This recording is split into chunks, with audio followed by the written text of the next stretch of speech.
The importance of the parallel film editing. In the world of filmmaking, the camera, despite its intricacies and the specialized knowledge required to operate it, should serve as nothing more than a recording tool, akin to a pen or typewriter for a writer. What holds far more importance for a filmmaker is the skill to manipulate ideas and concepts. Once these ideas have taken shape on strips of film, they need to be meticulously assembled. This is where a fundamental editing principle comes into play, the alternation of two or more focal points of interest. This technique, known as parallel film editing, stands as one of the most commonly used forms of cinematic language. It serves the purpose of presenting conflicting or interconnected storylines by shifting back and forth between different points of interest. This technique is so ingrained in filmmaking that audiences often take it for granted in every film they watch. A film that neglects to utilize this technique can leave viewers feeling uneasy, even though they might struggle to pinpoint the source of their discomfort. To provide a clearer understanding of parallel film editing, let's examine an example, a brief description of the initial sequence from Elio Petri's film, The 10th Victim. The film opens with Ursula Andress being pursued along the streets of New York by a hunter named George Wang.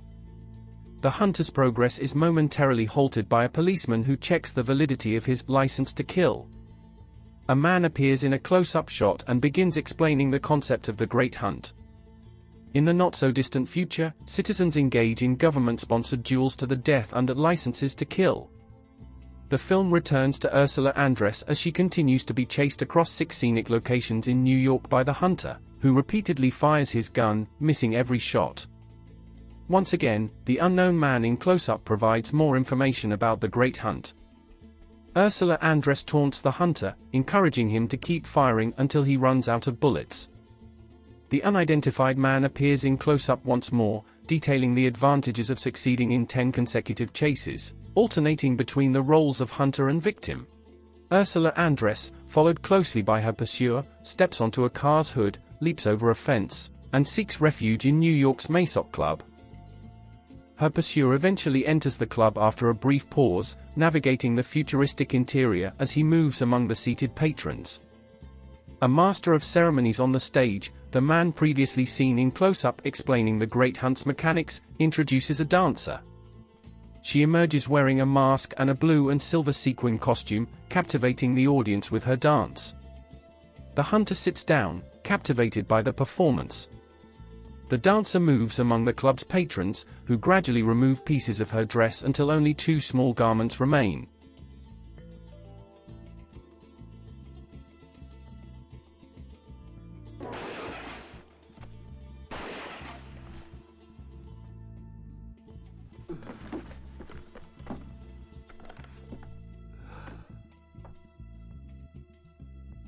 The sequence described features 2 types of parallel film editing. 2 different situations are alternately presented to the audience, and 2 related situations in a common site are alternated.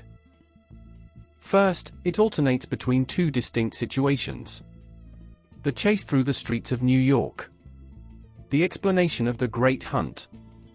Each storyline develops independently, providing additional information with each appearance.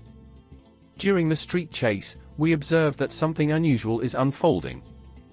We witness how the victim skillfully controls the hunter, leading him to predetermined locations. In contrast, the close-ups of the club's master of ceremonies, the second storyline, elucidate what the Great Hunt entails, its mechanics, and the benefits of surviving 10 consecutive chases. Second, it alternates between 2 related situations within the same setting, the dancer and the hunter.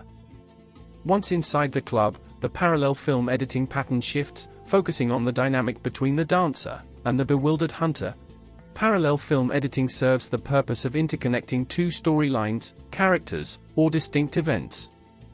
It can even encompass multiple storylines, characters, and events. This technique can be categorized into 2 types. Close proximity interactions within the same space. Distant interactions in different locations, connected solely by a shared motivation. The first type of parallel film editing is exemplified by the confrontation between the dancer and the hunter. Similarly, a dialogue between 2 individuals, both observed separately by the camera, falls within this category. In contrast, The chase through the streets of New York intercut with the explanations of the master of ceremonies exemplifies the second type of parallel film editing. The connection between them can be immediate, as in a race where two opponents are moving towards a common goal, or revealed later, as demonstrated in the example provided, where the identity of the speaker, the master of ceremonies, remains concealed from the audience at the story's outset. This individual serves as the link between both storylines. Interweaving two storylines in a parallel pattern creates mutual dependence, as viewers have come to expect such a combination in films. This technique enables the presentation of comparative behaviors on screen. Documentary films, in particular, leverage parallel editing to create striking image associations through the deliberate editing of several events in parallel patterns. For instance, various athletes from different sports preparing to compete, the commencement of the competition, and the subsequent failures of some participants. By showcasing the same athletes in these three stages of behavior, alternating between each stage, cinema achieves a space-time relationship unique to the medium. Action and reaction. When we hear a story, we instinctively seek answers to two questions. What actions are unfolding? How are the individuals involved reacting to these actions? If a storyteller neglects to address these questions, the audience can become bewildered or inadequately informed. In a face-to-face storytelling scenario, the audience would simply ask for clarification, which the storyteller could readily provide. However, storytelling on screen is an impersonal endeavor since filmmakers rarely see their audience or hear their responses. The film is already captured, immutable, and any omissions are irreversible. In most film shots, action and reaction occur within the shot's duration. Consider this example involving two shots. Shot 1, a hunter swings his rifle from side to side and fires. Shot 2, a flying bird is suddenly struck and plummets. Shot 1 presents the hunter's action, aiming, and his reaction, firing. Shot 2 portrays the bird's action, flying, and its reaction, getting hit and falling. However, if we present shots 1 and 2 without grouping actions and reactions, our understanding of the events may not be as effective as when they are grouped as follows. Action. Shot 1, the hunter moves his rifle from side to side, aiming off-screen. Shot 2, a bird is soaring through the sky. Reaction. Shot 1, the hunter fires his rifle. Shot 2, the bird is struck and falls. This arrangement allows us to first group the informative aspects of the shots, leading to a more comprehensible presentation of the outcome. This alternation of shots is what we refer to as parallel film editing, and it represents just one of its many forms. In this example, we dealt with two lines of action, but for different situations, the number of involved lines can increase.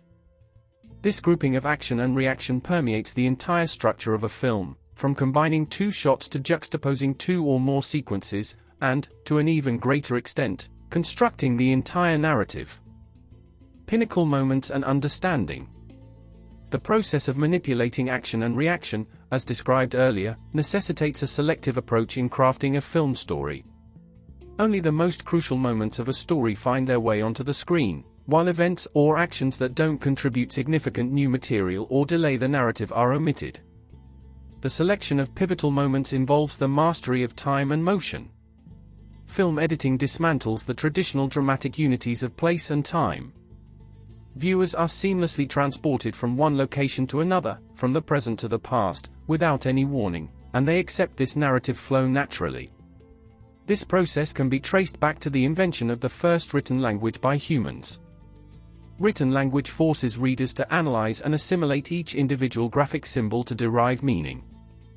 This developed ability for instant analysis and comparison sets us apart from primitive humans, who lived in harmony with their surroundings, always conscious of the whole but unable to conceive abstractions. To fully grasp the visual language of film, viewers need to have experienced learning a written language consisting of conventional symbols specific to their community.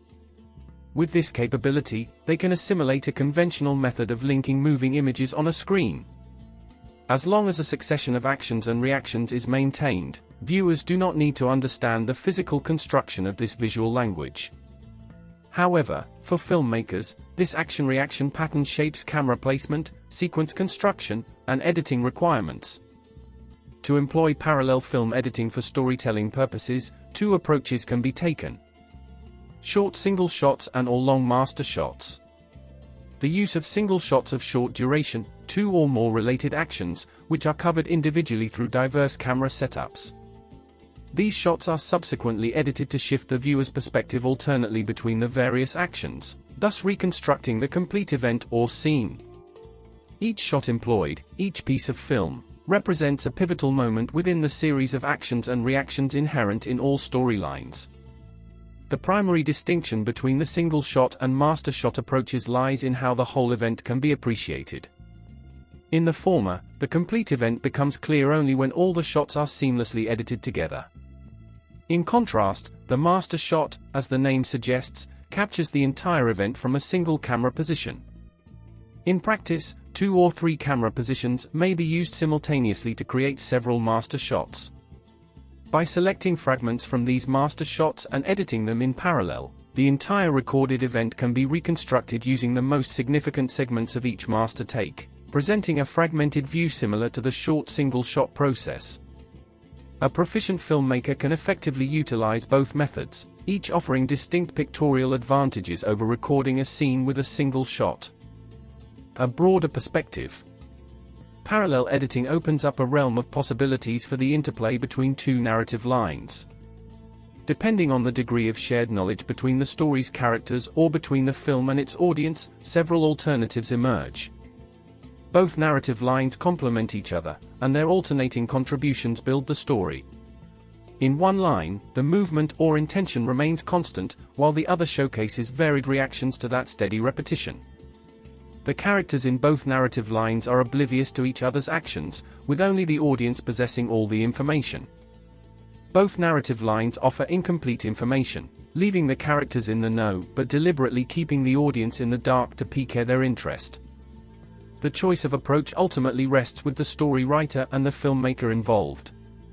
Nevertheless, one fact remains constant: parallel film editing consistently provides the most effective means of conveying the desired information to the audience. The two fundamental elements, action and reaction, play a pivotal role in completing the presentation. We've just discussed the basics of parallel film editing. Thank you for watching. If you found this video helpful, please remember to give it a thumbs up, subscribe for more content, and click the notification bell so you won't miss any updates.